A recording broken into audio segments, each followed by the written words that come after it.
Happy Monday, J2. Are you ready for some more stories? So who have we met so far in our time together? Who is the first person we met? William Miller. What can you tell me about William Miller?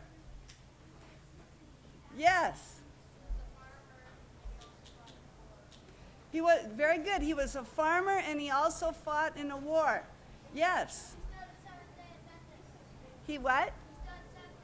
Yes, he was really the beginning of the Seventh-day Adventist Church in a way, because he started studying what was his verse, his key verse. Daniel 8:14. What did it say? That's right. And what did William Miller get right on that? And what did he get wrong on that?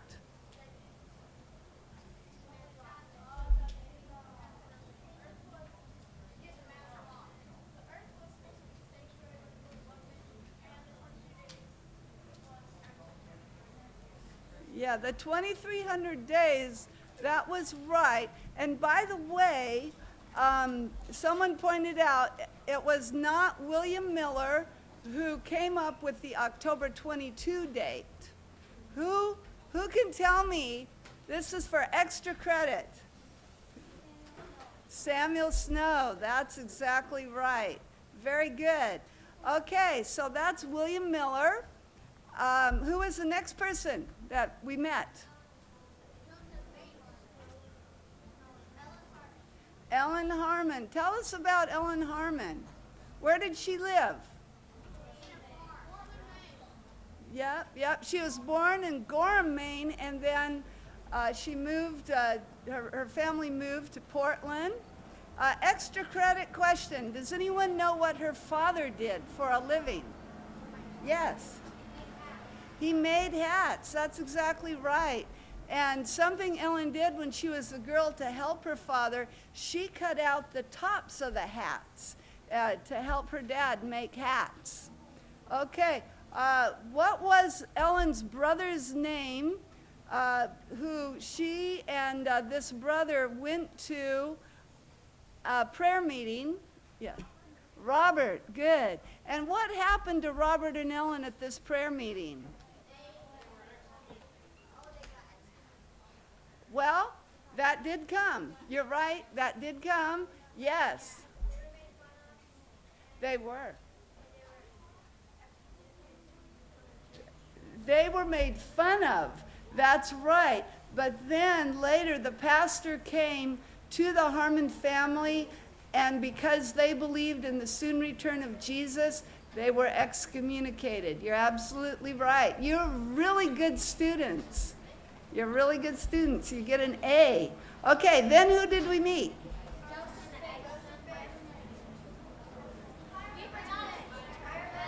Hiram Edson. Okay, Hiram Edson. Who's Hiram Edson? Farmer. Where did Hiram Edson live? On a farm, you're right. In what state? Do you remember? New York, yes. And what did he do the night between October 22 after midnight and the beginning of October 23? What did he do that night? Yeah. He prayed in his barn. That's right. Next morning, he and a friend was over for breakfast who had been with him praying in the barn. Anybody remember his name? Owen. Excellent. And anyone know what he's known as in Adventist history? His full name? I'll tell you, so when you hear it, you'll know it. You're right, his name is Owen. But if you read in Adventist history, you'll see sometimes back then people went by their initials rather than their whole name. And so he's O.R.L. Crozier. If you ever see that name, that's Owen. So that morning, they were going across the cornfield, and what happened?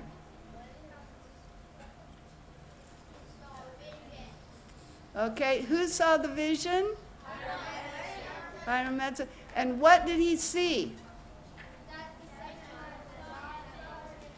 That's right, that the sanctuary was in heaven and that Jesus moved from the holy to the most holy on that date, October 22, 1844. You are so good.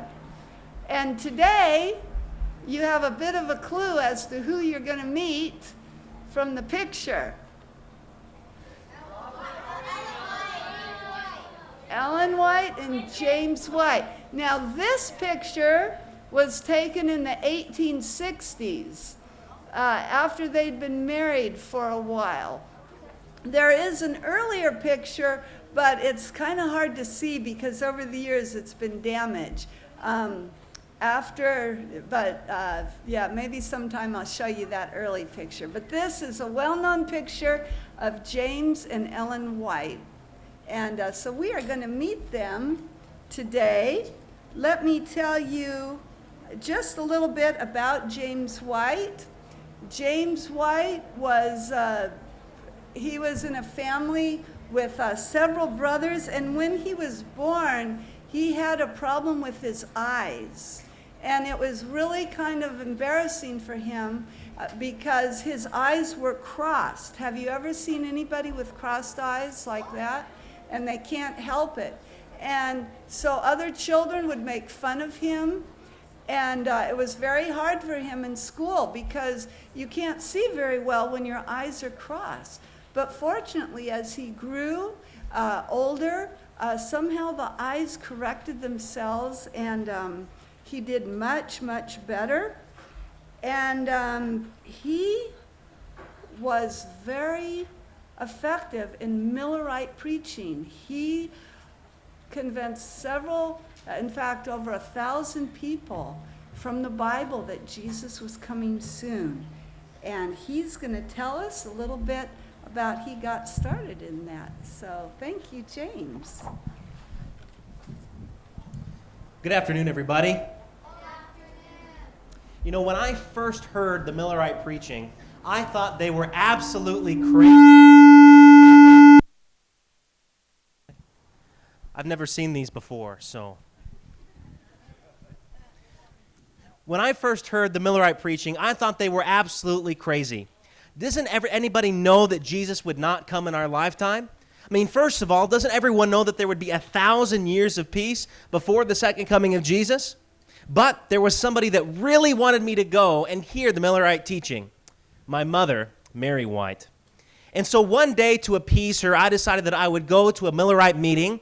And so I went down to the local schoolhouse and went there. And as I heard the messages, as I heard the preaching, and as I heard the texts, I was completely convinced about everything that they were talking about. So much so that I believed every word they were saying. But I didn't just believe what they were saying. I decided that it was something that I would have to teach as well. After the camp meeting in Exeter, he knew, just like he said, he had to preach. He had no money, but yet he prayed, he went out in faith, and God provided a way. And so he went all up and down Maine preaching that Jesus was coming soon and teaching what he had learned from William Miller. And while he was doing that in Maine, remember in our earlier story about the Harmon family, when they heard William Miller preaching in Portland, Maine, at the Casco Street Church. That was going on at the same time that James White was preaching in Maine. And so then what happens? After my first vision at the home of Sister Haynes, God had impressed me that I needed to share this vision with other Advent believers. But I didn't want to tell anybody about this. I was a 17-year-old girl. I was very weak and very sickly.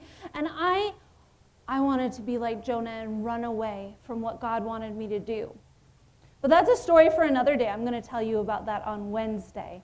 Today, I have a different story for you. One day, my friend, Sister Sarah Jordan, and her brother, William, they invited me to go with them to a place called Orrington, a town called Orrington. It's about 130 miles north of Portland, where I was living.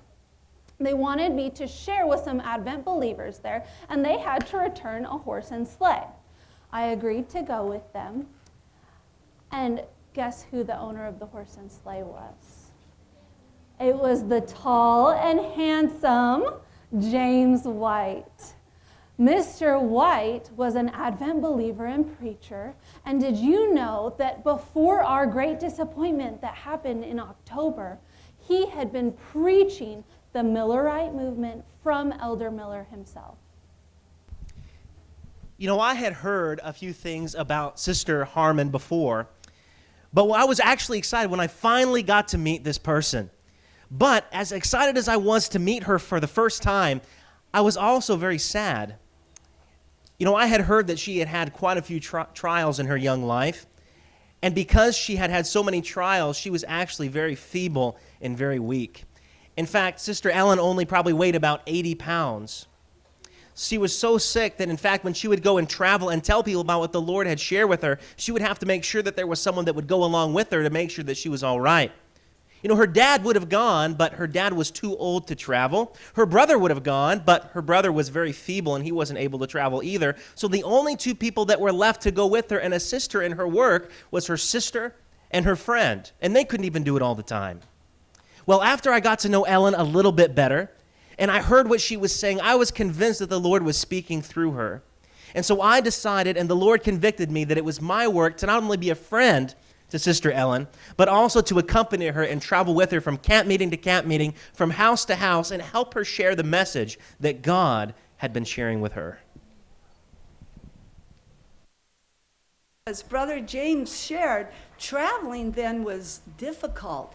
And Miss Ellen, she had been sickly, as you know.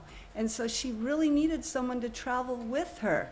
And she needed to travel sometimes in a carriage, like what you see here, sometimes on the train, sometimes on a boat, and it was really hard. So it was a great help when Brother James offered to travel with them. And of course, she didn't mind having this tall, handsome man along with them along the way, and one who believed also in Jesus and in his soon coming. But do you know what happened? People begin to gossip. Do you know that Ellen Harmon and that James White guy, they travel together and they're not even married? No, you don't say. It's true. I saw it myself. They were in a carriage together, and they're not married. What do you think about that? Yes, and I hear they even travel for days at a time, and they're not married. Well, this became a problem. You know, when I began to hear about the gossip that had been happening from place to place and from people to people, it kind of hurt, to be honest. And as I began to travel with Ellen more and more, and as I began to get to know her more and more, I was convicted more and more that I still needed to travel with her and help her with what God had been telling her to teach. And so finally, to make sure that there was an end of all this gossip, we both decided that the best thing to do as we continue to work with the Lord was we might as well just get married, right? Right.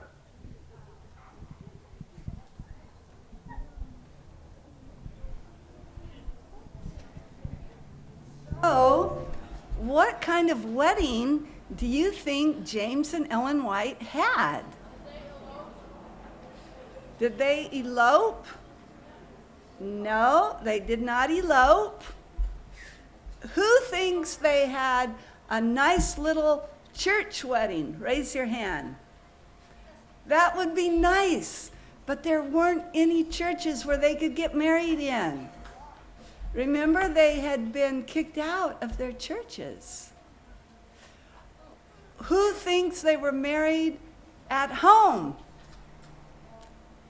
Well, that would have been a possibility, and they could have, but they didn't.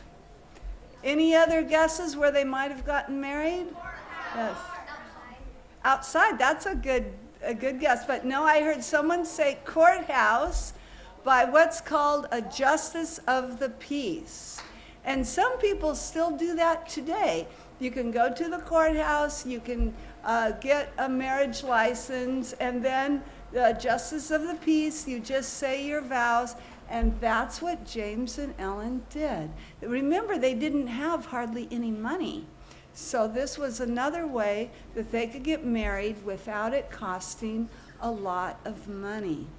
So once they were married, they continued working for the Lord. They traveled all over the place, giving the message that God had given them. And Ellen White had more visions, several more visions. In fact, who's heard of Joseph Bates? Yes, a very important Adventist pioneer, especially when it came to the Sabbath. But you know what? Joseph Bates had a problem. He wasn't so sure that the visions from Ellen White were from God. In fact, he wasn't so sure at all about that, and that could be a problem. Who knows what Joseph Bates did in his earlier life? Yes, I see a hand. Yes, he was a sea captain. And back then, how did they navigate ships? Anyone? The stars. So he had a really good knowledge about the stars and about the planets. Well, one day, when he was in the same house where Ellen White was, all of a sudden, God gave her a vision. And she went into vision, and now when she was having a vision, she was not breathing, but her eyes were wide open, and sometimes she would walk around. It was really quite amazing. Well, in this vision, she started looking, and God gave her a vision of space, and particularly of planets. And she started describing these planets and how many moons they had. Now, had Ellen White ever studied astronomy? Does anyone know? Yeah.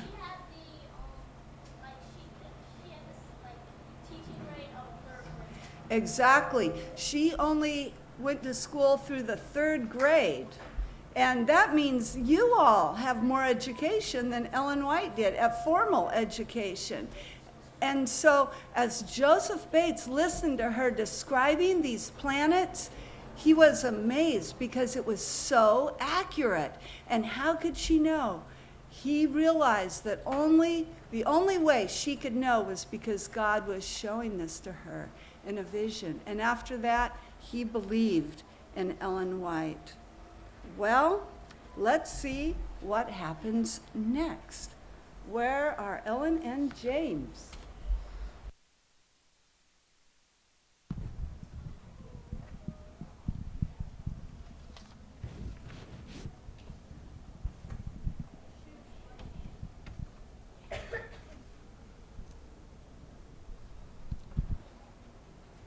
James, I have a message for you. It has been shown to me that you need to print a small paper. You need to print a small paper, and you need to start sending it out to all of the people. And I know that we don't have a lot of the money or anything like that, but I think if you start small, printing it small, then it will grow as people read it, and they will send you the means with which to print it. And I have seen that as this continues to go out, it will be like streams of light all around the world. You know, I like the idea of starting a paper, but the only thing that would bother me about that is I don't know where the money would come from. You know, we could probably get some money by me mowing the hayfield here and there, and every once in a while the Advent people will give us a donation now and then, but that's not nearly enough. No. I know what I'll do. maybe I'll ask some of the Advent believers and ask them if they would really invest in a paper such as this.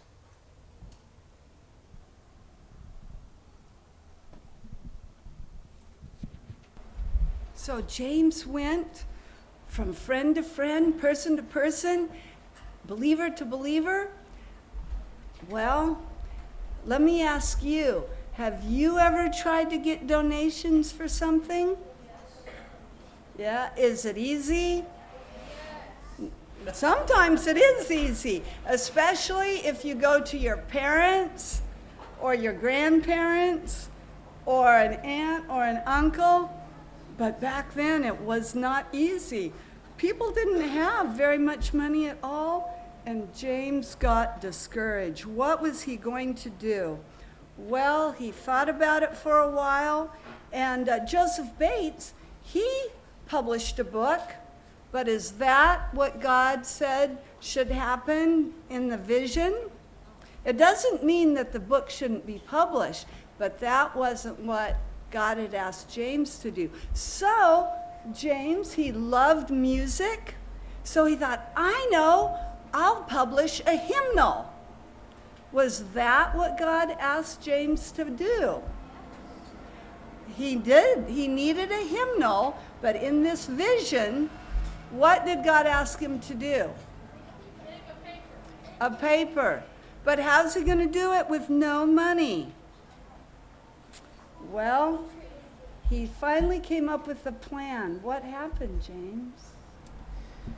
Well, in order to publish this paper, I think I'm going to have to go try and find a hayfield to mow. James, I'm not feeling very well. James.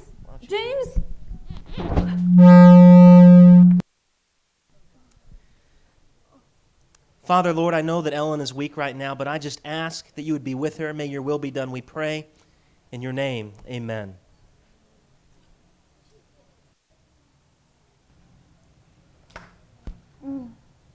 Hey, maybe you should sit down and wait until... Glory. Sister White is in vision right now. Every time she goes into vision, she says the exact same thing 3 times. She says glory, and every time she says it, it gets softer and softer. As soon as she comes down to vision, she'll have a message for us. Ellen, what did you see in your vision?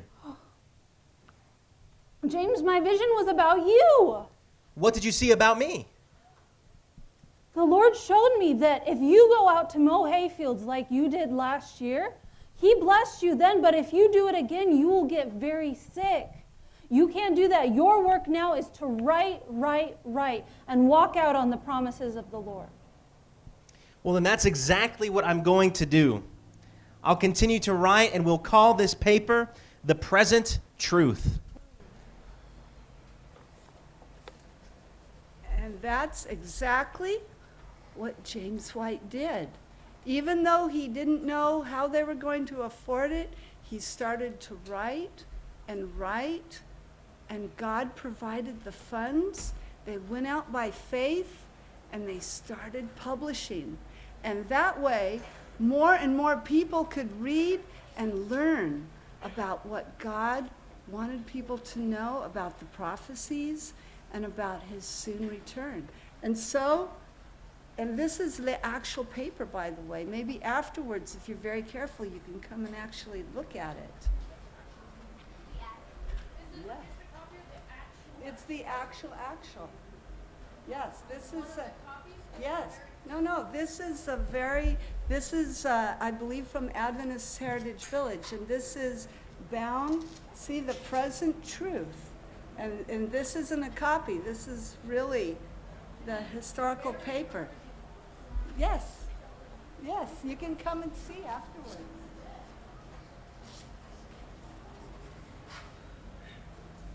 And so, God provided the way to publish this paper, and it kept being published, and God kept providing the way to do that in sometimes interesting ways, unexpected ways. One time, James looked at Ellen and said, I don't know what we're going to do. The paper is there, but we don't have the money to pay for it this time. What are we going to do? And Ellen White went over to a cupboard, and she took out an old sock. An old sock. What would an old sock have to do? What could they do with an old sock to help pay? Yes. What was in the old sock? Money. Coins and lots of coins that she had been saving. And she poured it out on the table, and they counted the coins, and there was enough to publish the paper. How many of you have a piggy bank or something similar? Excellent. Yes, because you never know. You never know. You might want to think about setting some of that aside to give as offerings. Maybe you do that already, and that's a wonderful thing. Well, James worked very, very hard during his lifetime. He was a very hard worker. And he died too young. Let me just tell you a little bit more about James, what he did. He died when he was only 60 years old. And that might sound kind of old to you, but it's really not very old at all. In his youth, he was a school teacher. He later became a Christian minister in Maine. And as we've talked about, he accepted William Miller's teachings, and he started teaching it himself. So after that, as we talked about, he was the publisher and author and editor of The Present Truth. He was the first editor of the Review and Herald. How many of you have heard of the Adventist Review? It's still being published today. It used to be a weekly until just a few years ago. In fact, it was the oldest running weekly religious paper in the United States. And now it's a monthly. And James White was the editor of that. He was a sponsor and promoter of the Pacific Press Publishing Association. He was the president of the General Conference between 1865, 1867, 1869 to 1871, and 1874 to 1880. So 3 different times he was the president of the General Conference. But he died on August 6, 1881, when he was only 60 years old. He literally worked himself to death. And it broke Ellen White's heart. Here, her beloved husband, who traveled with her, who worked with her, who struggled with her, who looked after her for all those years, was gone. What would she do?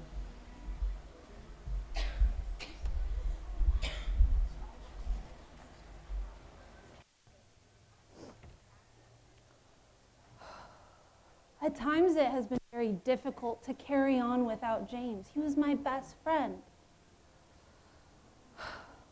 But I've had these words impressed upon my heart, and they've kept ringing through my mind. They say, "Be still and know that I am God."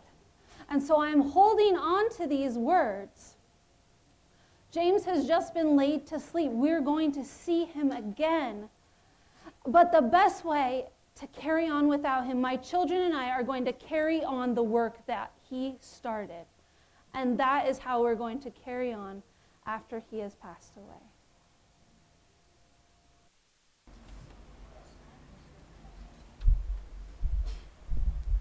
You know, James and Ellen White sacrificed a lot for the work of God.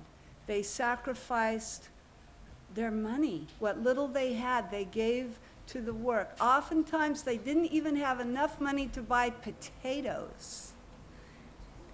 That's right. They ate very little sometimes. But God always provided enough for them, but they did have to sacrifice. And for James White, he even sacrificed his life. He worked so hard. So as we think about our church today, the Seventh-day Adventist Church. We can thank our pioneers, especially James and Ellen White, who gave all they had to establish this church. Have you ever thought what you could do for your church? You're not too young to do something. Of course, you can give offerings to help your local church, or to help your local conference, or to help world missions. We'll be talking about world missions this coming Sabbath. But you might want to think, what else can you do? What can you sacrifice to help your church today? So thank you for listening to our story today. Tomorrow, we are going to concentrate and focus on Ellen White, and we're going to hear about when she tried to run away from God and what happened to her. It wasn't a whole lot different than like Jonah, and you'll see tomorrow. So thank you. And afterwards, if you want to come up, you can come see the Present Truth paper.